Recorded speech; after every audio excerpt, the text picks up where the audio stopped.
All right. Well, thank you guys for coming into Austin. We were just talking about, Izzy, you've visited us before, but Louis, this is your first time here. Yeah, first time in Texas. Well, I am sorry that it is so cold outside that we're having a tremendous October cold spell.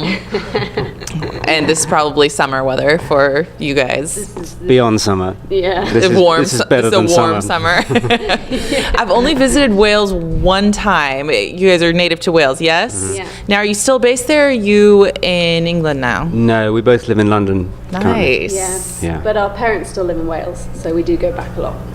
But, Yeah. All right. So, It's not very far. it's close by. In Texas distances, it's really close. Yeah. Yes, It's like next door. we're a little spread out here in the Lone Star State. So you went home for this movie, yes? We're talking about The Great Unwashed. Yeah. And, yeah, we took all our crew and all our actors to the place where our parents live, and made them all sleep at friends of my parents' houses. Nice. So like every neighbor in the village put up at least one actor or crew member. There you go. And It takes a village to raise a movie. It takes a village. Yeah, exactly.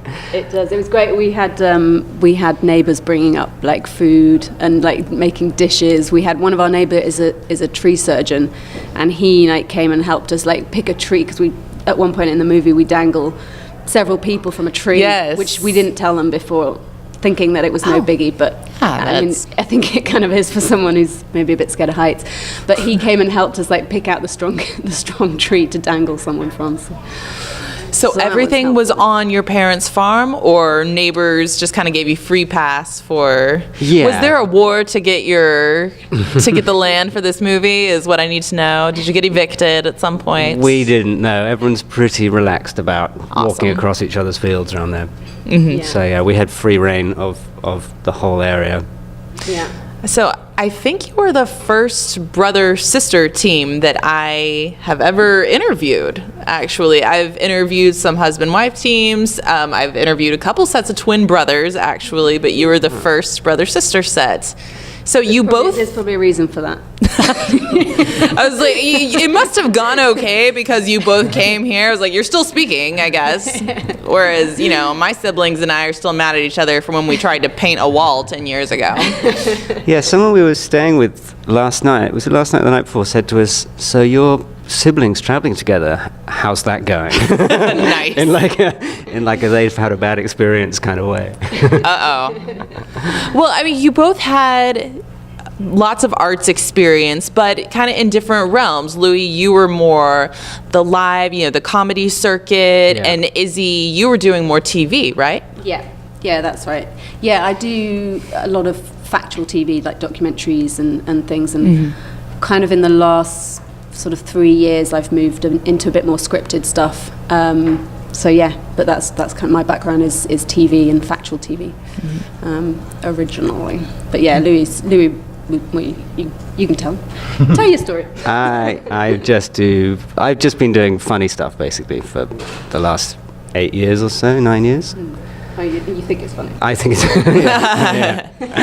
yeah. It's that brother-sister vibe again. Yeah. There we go. Yeah. No. I've been making myself laugh for a while. Made me sort of laugh since 1983. So you kind of, meshed your two professions here. Like you took the comedy and you brought your production experience and you made a movie together. So whose idea was it? Like, Izzy, were you kind of saying like, I'm going to make a movie out of my brother's comedy, or? No, I had decided I wanted to shoot a movie and decided I wanted to do it one particular summer, and just the script wasn't really finished, but we just decided we were going to do it. And then I realized that I probably couldn't do it on my own. How close to finish was it? It was, we were a good... It's like, we had a title. yeah. It was good. We had a couple of Post-it notes on a wall. There we go. No, we had a few drafts, but, it takes a lot of drafts to get a film written. I just realized that I needed a lot of help and probably needed some extra support persuading my parents to let a load of people stay in their house for 2 weeks. So I asked Izzy, And stupidly, she said yes, and here we are. Tell me about your co-writer. Nick Horseman, he and I were in a musical comedy double act for a long time, and we did a lot of shows at the Edinburgh Fringe Festival, and were kind of on the live comedy circuit in the UK. And so he is still a solo performer. He does live comedy still, and he's in the film as the character Rudyard. Right. So he's been super involved since the start. And then he was on set, of course, the whole time. And even if he wasn't in the scene, he'd hang around and, contribute in that way. But he doesn't have a background in film, so he kind of left most of the decisions up to us. He would occasionally feedback on the edit, which was useful. But I'd phone him up and say, do you want to come and look at a rough cut? And he'd go, do I have to? Can I see it What when is it's not that? rough? Yeah. So when you were casting, it seems like you drew really heavily from theater actors rather than TV and film. Yeah, a lot of them are stand-up comics or comedians in sketch groups. There's quite a big sort of alternative comedy scene in the UK. Sure. So a lot of sketch groups and a lot of very talented comedians who, are great live but haven't done that much TV or that much film. So I just sort of had my pick of my favorite acts from the live scene and asked them if they'd be in it, and most of them said yes, so it was great. Yeah. I do want to double back. You mentioned the Edinburgh Fringe Festival, which a lot of Americans aren't familiar with it because we really don't have an equivalent event here. So if you talk a little bit more about that, I think that would be great. It's I think it's the biggest arts festival in the world. There's tens of thousands of performers and millions of people. It takes place over three and a half weeks. Right. In Edinburgh in August every year. And I read a statistic on it that if you watched shows non-stop for an entire year without sleeping, you wouldn't be able to see all of the shows at the Edinburgh Fringe. That's the amount of shows there are. It's massive. Yeah, so it's huge. And it's theatre, it's dance, there's some music, but not a lot, and then a big bulk of it is stand-up and sketch comedy. Right. So it's great, you just spend all day wandering in and out of pubs and theatres and back rooms in hotels, watching comedy or theatre. Probably 2/3 of it's real bad. Let's be honest. But there's a lot of really good stuff as well, so yeah, it's great. So when you're drawing from, you talk a lot about, you have sketch comics, probably some improv actors, I'm guessing as well, stand-up comedians. When you bring them all onto set together, how do you get all those different styles and those distinct acts and personalities to, Do what they're told. go in the same direction? Yeah, it's quite tricky. Some of them maybe weren't that familiar with learning lines because the only stuff they'd learned is, what they'd written, and Right. you learn a comedy routine by repeating it, over and over again every night. So we had some trouble with lines. Yeah. Also, we shot it right after Edinburgh, so actually, Oh, wow. some of the actors came straight from Edinburgh, and it is exhausting. It's an exhausting run if you do it. Like Louis has performed at Edinburgh, I think how many years straight? Like 7 years you did it straight? 5 years. And was always really ill at the end of it. So 1 month go. Yeah. All the time. So they didn't really have a lot of time to learn the lines, and they were all pretty knackered when they got back. So it was a bit. That was a. Like John, our lead, was properly ill, and we kept just dosing him up, just shoving him out into the field. Yeah. But yeah, he was back at. Treated him like a professional sportsman. There you go. Drugged him up. Got him No, well, I've got to tell you, I have had a cold this week, and when I was watching your film, I was actually on about 3 different types of cold medicine. And so there's, for those that, this is not a spoiler for those of you that are going to watch, but there's a slightly trippy sequence in the film. And I was on all this cold medicine, and I get a buzz off cough syrup. I've got no tolerance for any kind of substance. And I remember sitting there in my chair, and I was kind of like, am I moving?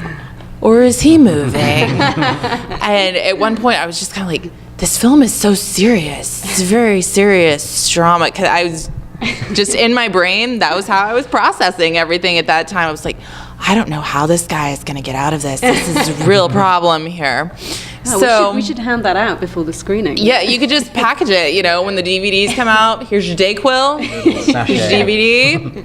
Have a great time. Have a good trip. Yeah, so John, your lead actor, let's talk a little bit more about him. Now, was he back at Fringe this year? Yeah, he was. Yeah. Yeah, he did a show called Act Natural, which did very well, in which he plays an acting coach, which I think he's... Hayden's something. Yeah, Caden Hunter. Caden Hunter. Yeah, I think he's touring it in the UK Nice. later in the year. Yeah. That's exciting. So yeah, he's doing lots of stuff. Yeah. Don't think we're allowed to say what the other things he's doing. No, Yeah. I'm not sure. But I first met him about 8 years ago at the Edinburgh Fringe. I wasn't performing there. I think I'd just gone up as a punter, and he was in a show with another guy, an actor who I worked on a film with as a DP about 10 years ago, and they just had this amazing chemistry between them. And it was the other guy was the guy who plays King Beeswax in the film. Nice. So it's those two guys, and they were just great. And then we started making YouTube videos and stuff like that after that, and then I've been making stuff with him ever since, really. Now, I noticed when your credits were running that there is a, written by you and your co-writer with additional dialogue by the cast. And I was like, now what does that mean exactly? I'm like, how much of that was, you mentioned that maybe your actors, not all of them were quite up to speed on learning the lines, but how much of their characters were just on the spot, just evolved right there in front of the camera?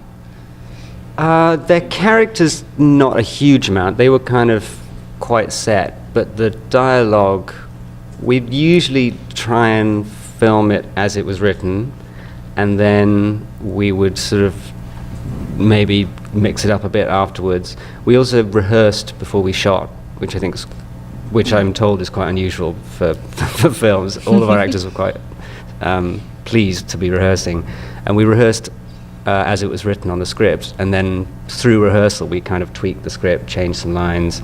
They're all comics, so they would add extra bits and funny bits, and so I couldn't say what percentage is improvised. But also because you and Nick were on set and kind of changing little bits here and there as well, kind of collaborative, I guess. The small changes. Yeah, we'd throw lines at them, extra lines, or they'd throw extra lines back at us, and so it was. Yeah, we felt like they should be credited with. There's some Tony, Mike Ryan, who plays Tony, the bad guy. He brought a lot of his own ideas to that character, and that character was kind of born through conversation with him. Where he was complaining to me that he was being typecast as a gangster or a drug dealer in all the things. He's a gangster hairdresser. Yeah. And I said, what would you like to play? What sort of role? And he said, well, I'd really like to play the opposite of these roles I've been playing. I'd like to play a homosexual. I mean, for example, because it would be the furthest from what everyone knows me as doing, so Sure. it'd be a good chance to extend my range. And I was like, how about meeting you halfway? How about a pretty camp but violent hairdresser? There you go. And he went for it. So that's good. All right, now you shot this on a pretty tight schedule, right? Yeah. Just- We had 14 days in total. So we had 10 days in Wales and then 4 days in London that we shot. And I think we shot about, on average, 9 pages a day. Wow. 8 or 9 pages a day, which is pretty insane, really. Yes.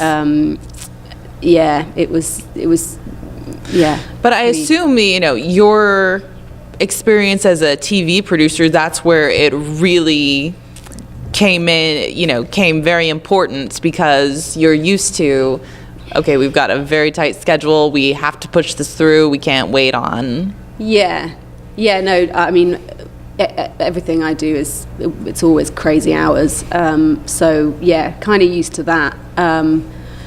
But it's trying to find the balance where you're not pushing people to the point of their performance being kind of affected. But yeah, we didn't have a choice really. We had, we had limited kind of money, limited time, and we just had to get on with it. So no choice. Now, I read somewhere that you did a 2-camera setup. Is that correct? Yeah, we had 2 units. Now, I've not heard of that on an indie film before. So how did that work for you? It sped the process up. Sure. We could get our close-up and our mid-shot simultaneously. Mm-hmm. So we kind of... it's not...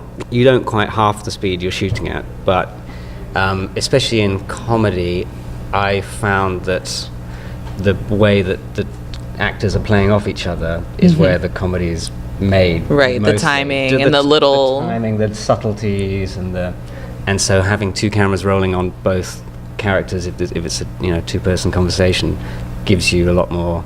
If that moment happens, then you've got it already. So yeah, I think I would definitely do it again. But then also at the end of the Wales stint, where we had very little time left, we just split. And so for the fight scene, where everyone is in different parts of the wood, we had that being filmed at the same time with the separate units. So that was kind of helpful at that point. Yeah, it's tricky from a lighting point of view as well, because you tend to prioritize A camera, and so B camera's not always getting lit as well as A camera. So I don't know, it's something to think about. Yeah. For next time. Yeah. We'll work on it. Let's dive a little bit deeper into your story. On the surface, it's, when it was setting up, I was kind of like, oh, this is almost like film noir setup. The guy who's down on his luck and through a crazy coincidence ends up in a terrible circumstance, and you choose to handle it as a comedy. It could have just as easily been handled as an action film or a drama. So where, and in my cold medicine-induced state, it was both of those things. So tell me about how that story came about and where you went from it. The first kind of draft or the first work through of the script was about a guy who rescued a goose from a fire. The goose. And so it was more goose heavy. And in this original version, to try and make some money, he enters the goose into a cockfight by putting a rubber glove on its head and disguising that goose it would win as a cockerel. I am not kidding. Okay, so we've established beforehand that we both come from rural areas. Yeah. If you are a city slicker, you do not know that an angry goose is not to be trifled with. Don't tangle with a goose. Yes, they're very bad-tempered, very territorial, and that moment where huge, the goose bursts out of the coop after the guy and everyone scatters. I was like, that is not acting right there. That is for real. They are running from that goose. One take. Yeah. 100% believe it. So anyway, that is my experience with the goose. They're evil creatures. Keep your distance. Correct. They're not sweet. That's why the film was written, because my parents have this very violent goose. They're that terrible. Attacks everyone. And I thought something has to be done about it. And I kept telling them, you got to get rid of that Need goose. to immortalize this goose. There was a stag party, stayed at my parents' house for a night. Bachelor party. Oh, sorry, bachelor party. And they all got out of the cars, and someone filmed it, and there's like a video of them basically running away from the goose. They're all these kind of big men. Yep. And so it's quite kind of reminiscent. It's not of a one joke. Of the scenes. Don't mess. Okay, so we went from the angry goose, and how did it become... So the goose made a cameo, but it wasn't about the goose in the end. Because I realized that it was really difficult to film with With a goose. With a bad-tempered creature that won't be controlled. Yeah. I actually found someone was selling the animatronic geese that they used on Babe, Pig in the City. That's a good souvenir. Yeah, they were selling 3 of them for it would be about $2,000, I guess. And one of them could do that with its neck, and one of them could do that with its wings, and one of them could do that or something. I can't remember. You could edit that together. It's all good. Yeah, and I was looking at that, and I also looked at like a goose puppet on a string, or like on a fishing rod. Man. And we did some tests, and I was like, this is not going to happen. So we got rid of the goose, and then it just became about a guy on the run. It was just about a guy on the run he always ended up in a wood, because we knew we could film in a wood for free. And then the story developed from there. Story got built around the location rather than the other way around. Yeah. So I'm guessing, are your parents farmers? Are they hippies? Like, where did this hippie angle come in here? Which I love both farmers and hippies, so it's no judgment either way. Our mum's a bit of a hippie. She's an artist, but she is a bit of a hippie, and so she's sort of well up for us kind of doing projects like this. And our dad is not a hippie or an artist, but I think he would have loved to have been a farmer. Had he had the chance. So he's always like off like digging stuff that doesn't really need to be dug up, just Spent a lot of time on a tractor. Yeah, Sounds but like we don't he and really my dad know what might he's get doing. along. So it's not a working farm, but they did have they had a co-op with the neighbours, so they kept pigs, and then they so they've had kind of farm animals there, but it's just And it's quite a liberal kind of hippie area. Yeah. Generally.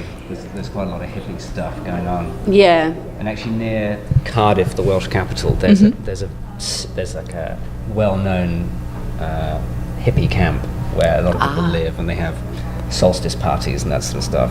Nice. So there's some reference for our camp. Did you go and do research?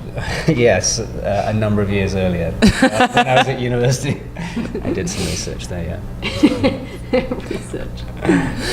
All right, so I get on tangents with hippies and geese, and totally lose my train of thought. But jumping back to your story, so your lead actor John, his character is down on his luck, looking for a job. The glamorous jobs and even the not so glamorous jobs are not panning out. Mm-hmm. That was a little bit, to me, it was a little bit of a hit, because it was just kind of like, I've been there, buddy. It's like that moment. Our generation, I don't really know what it was like in the UK after the recession hit, but that hit just as I was graduating from university.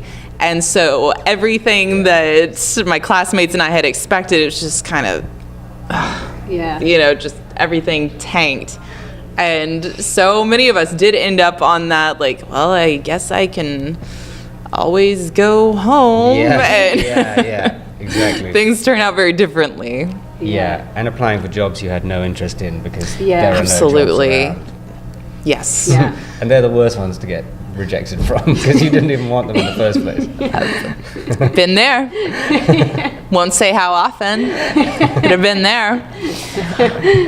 No, there's another great line in there about one of the gangsters. We have an awesome, first of all, talk about your Tony and the rest of your villains, because it's a very interesting character mesh there. They're not just gangsters. They're not just No. gangsters, they're also hairdressers. Stylists. They're stylists. We just thought it was kind of funny. They're all It really worked.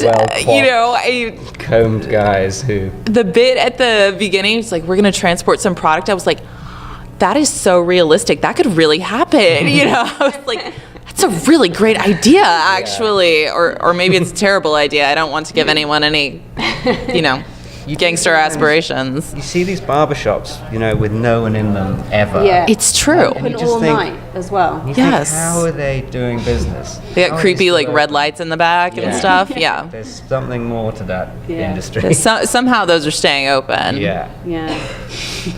There's also lots of scope for weapons as well with hairdressers. It's true. Yeah. It's the Sweeney Todd effect. Yeah. It's Exactly. the lure them into the barbershop. Yeah, totally at your mercy. Mm-hmm. Yeah. Well, I'm glad there was no like cannibalism in this one. That was Spoiler alert. yeah. My bad, y'all. It's not about cannibalism. No cannibals. All right, you had another actor in there that plays the once our boy makes it to the wood and is safe from the marauding hairdressers, meets someone else in the woods. Kind of goes on his spirit walk, his spirit quest, and how. I want to know how that came about. Like, how much of it was just the guys like, okay, I guess we'll do a piggyback scene in this.